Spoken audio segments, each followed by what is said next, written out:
Sabemos que o caos sanitário instalado no Brasil criou, especialmente nas lotadas UTIs públicas, contos diários de terror.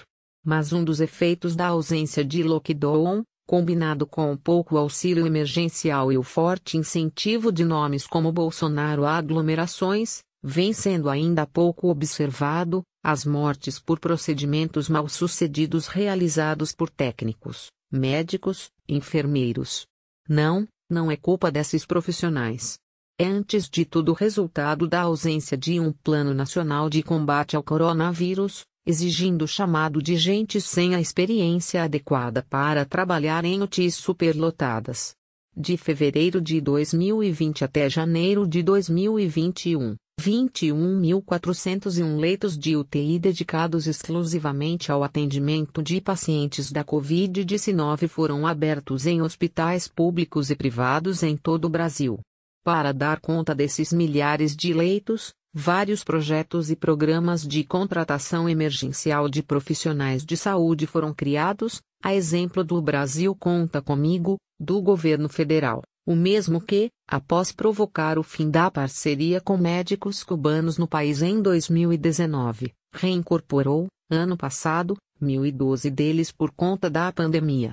Nas UTIs onde trabalho, a maioria das pessoas não está morrendo por Covid, mas por erro nos cuidados.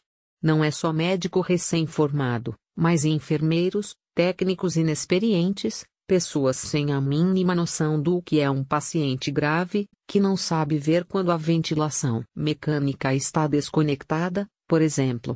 A culpa não é delas, mas da gestão que os coloca lá, diz o intensivista Felipe, que trabalha atualmente em 2 hospitais públicos e 2 hospitais privados em Recife e no agreste de Pernambuco.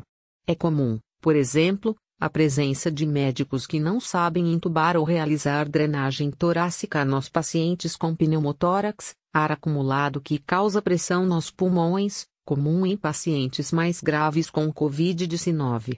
A consequência é a morte por erros e isso vai ser dificilmente comprovado algum dia. É alguém que não fez algo básico, que manejou o medicamento errado ou de forma não adequada, continua. O intensivista diz que os casos são mais comuns nos hospitais públicos, mais lotados que os privados. Às vezes, são 10 médicos na UTI, mas só 3 sabem realmente intubar. Enfermeira com 21 anos de experiência em hospitais públicos e privados pernambucanos, Adriana confirma a realidade descrita pelo médico. Tem muita gente que não tem a noção de nada, não sabe preencher um cadastro, não sabe ler uma prescrição ou a dosagem dos medicamentos. Profissionais sem a noção básica dos sinais vitais, de quando a pessoa está normal ou está morrendo, em choque. Uma amiga enfermeira viu um paciente com Covid-19 se agravando, piorando, e percebeu que ele precisava intubar. O médico não tinha notado e também não sabia fazer o procedimento, e ela é que foi orientando. Tudo deu certo, e ele agradeceu muito, conta. Clínico geral que já atuou em 2 hospitais de campanha recifenses, Tiago chama atenção para outro elemento eloquente nos tantos casos atuais de erro médico no ambiente das UTIs, o cansaço extremo. Todo mundo da saúde está em um momento de exaustão física e mental. E aí surgem os vários problemas, aumenta a chance de erro assistencial. Não é necessariamente por incompetência, imperícia. É exaustão mesmo. Assim como Felipe e Adriana, Tiago cita como erros comuns que levam pacientes à morte a medicação inapropriada ou remédios em pacientes trocados. O colapso no sistema de saúde reflete no colapso do profissional de saúde, que trabalha em condições extremas, continua ele, que relata choros repentinos de colegas, e dele próprio, no ambiente de trabalho. A sensação é de esgotamento e de desrespeito, principalmente por parte do governo federal, que negligencia a catástrofe que a gente vive. Nossa rotina segue de cabeça para baixo enquanto parte da população parece seguir uma vida normal. Felipe conta que, trabalhando um ano em UTI, conseguiu almoçar apenas 5 vezes. Nenhuma delas antes das 17 horas. Antes da pandemia, um estudo do Instituto de Estudos de Saúde Suplementar da Universidade Federal de Minas Gerais, o IES da UFMG, já indicava a gravidade da questão do erro médico no Brasil, um assunto pouco visibilizado. Cerca de 55 mil pessoas morrem por ano, 6 pessoas por hora, por conta de procedimentos mal-sucedidos. O estudo foi feito com base em registros de prontuários de 182 hospitais do país, de abril de 2017 a março de 2018. Só um novo levantamento, feito agora, no contexto da pandemia, pode mostrar a realidade desse tipo de morte nos hospitais brasileiros, mas, como lembrou Felipe, dificilmente a causa da morte será lançada no atestado de óbito. De jeito nenhum o médico vai dizer que aquela pessoa morreu por conta de uma insuficiência respiratória causada não pela Covid, mas por uma má ventilação, por um erro dele, por exemplo. Soma-se a essa verdadeira roleta russa da sobrevivência nas UTIs a falta de medicamentos. Este é um assunto que vem sendo mais publicizado para o público, são vários os relatos de pessoas entubadas agressivamente, o procedimento chega a quebrar os dentes dos internados, por falta, por exemplo, de bloqueadores neuromusculares, que amolecem o corpo e facilitam a intubação. Em um grupo de WhatsApp formado por intensivistas de todo o estado, as conversas dão uma pequena ideia da atenção gerada pela ausência dos produtos nas UTIs, com médicas e médicos tentando encontrar maneiras de atender pacientes mais vulneráveis, como os hipertensos. No grupo, as mensagens revelam que os hospitais deixam de atender pacientes com Covid-19 por falta de papel e computadores para o registro de prescrições. Faltam fraldas e seringas também, assim como acompanhamento noturno de pacientes nas unidades de terapia intensiva. Um médico comenta, e é por má vontade das ENFs, é porque não tem como duas fazerem isso o tempo todo. Depois, complementa, tendo 50 técnicos que faziam isso a grafia foi mantida como nas mensagens. Medicamentos muito básicos como a heparina, um anticoagulante que evita trombose, muito comum em pacientes com Covid-19, que inflama os pequenos vasos, também somem com frequência. O glossário abaixo ajuda a entender a gravidade da situação.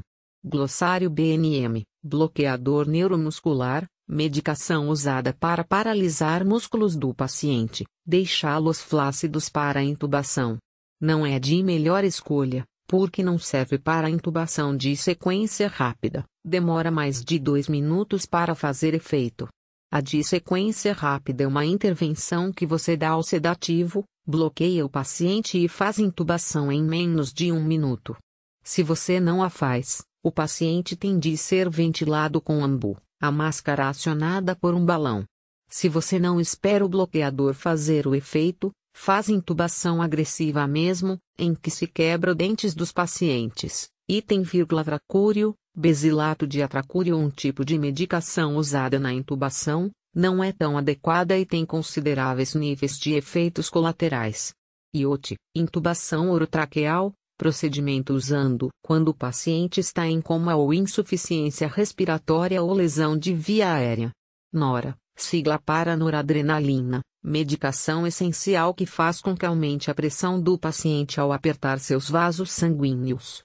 Usada quando o paciente está em choque, e o sangue não lava a sujeira nos tecidos, que pode levar à hipóxia nos tecidos e no cérebro, condição muito grave.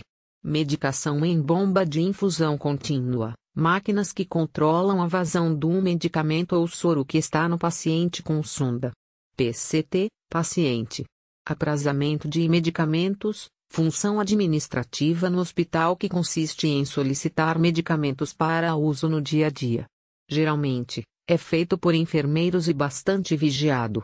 Hidrolisar, deixar o sangue fluido para evitar que cause trombos. Paciente com PA, pressão arterial acima de 140 é alta, 190 é elevada e acima de 180 é urgência hipertensiva. Heparina e anticoagulante, evitam trombose, infartos e AVs mais comuns na COVID que inflama pequenos vasos. Rocurônio, bloqueador neuromuscular bom e barato.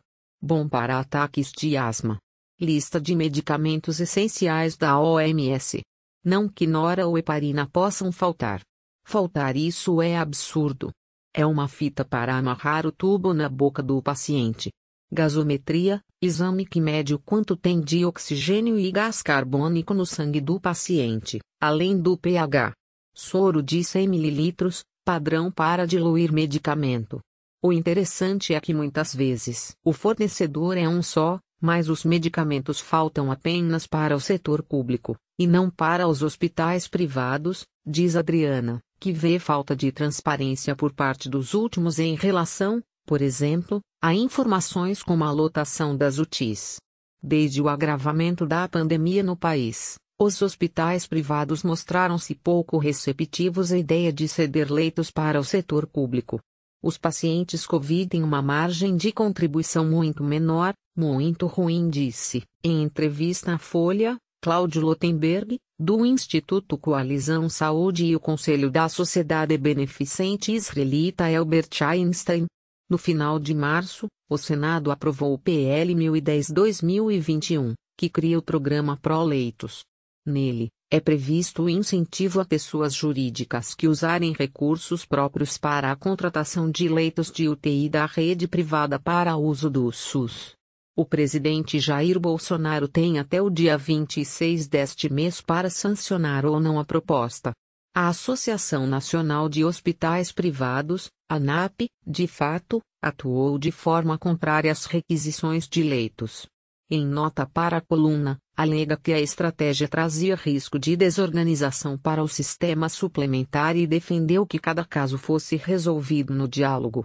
Dados da Associação de Medicina Intensiva Brasileira, AMIB, mostram que o apartheid social brasileiro se reflete nas UTIs. Nelas, morrem 29,7% de pacientes que dão entrada com Covid-19. Considerando somente as UTIs públicas, o número sobe para 52,9%, 78% a mais que nas particulares.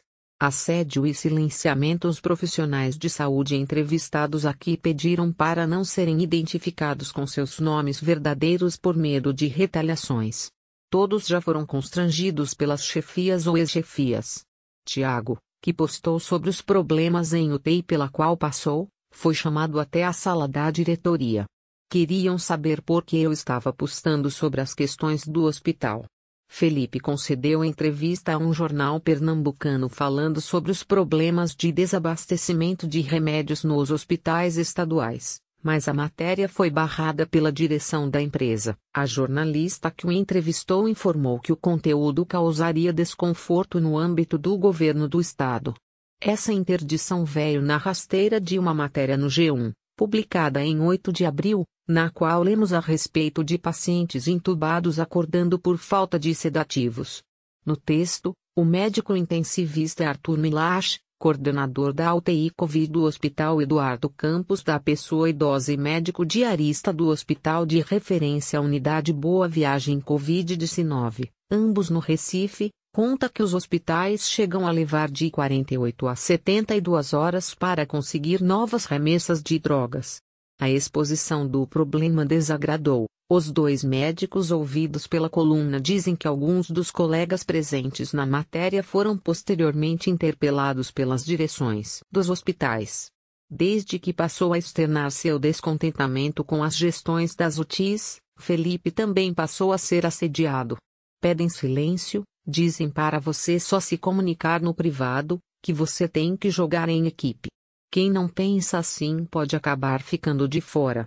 Soltam ameaças sutis, lembram que são chefes de outros serviços, que você pode se prejudicar lá na frente. É bullying moral mesmo. O médico já levou cartão vermelho de um hospital no qual trabalhou, pediu para ser realocado, mas foi demitido. Em outro, o diretor deixou de recebê-lo. Virei persona non grata. Ironicamente, procurar a chefia imediata da unidade de lotação é justamente uma das orientações que a Secretaria Estadual de Saúde de Pernambuco, a SES, sugere aos profissionais assediados. Mas, a partir tanto dos relatos dos médicos quanto da enfermeira, essa atitude está fora de questão, ela mais expõe que protege. A pasta, por meio de nota enviada para esta coluna, ainda informa que denúncias podem ser formalizadas junto à Secretaria Executiva de Gestão do Trabalho e Educação em Saúde ou mesmo à ouvidoria, além do Ministério Público e conselhos de classe. A CESP não reconhece a falta de capacitação profissional como um problema nas unidades de terapia intensiva.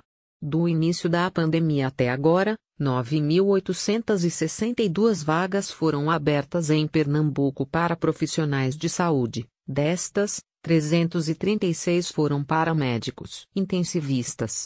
Os chamados aconteceram por meio de concurso público e de seleções públicas simplificadas, visando atender também os 1.604 leitos de UTI abertos em todas as regiões do estado.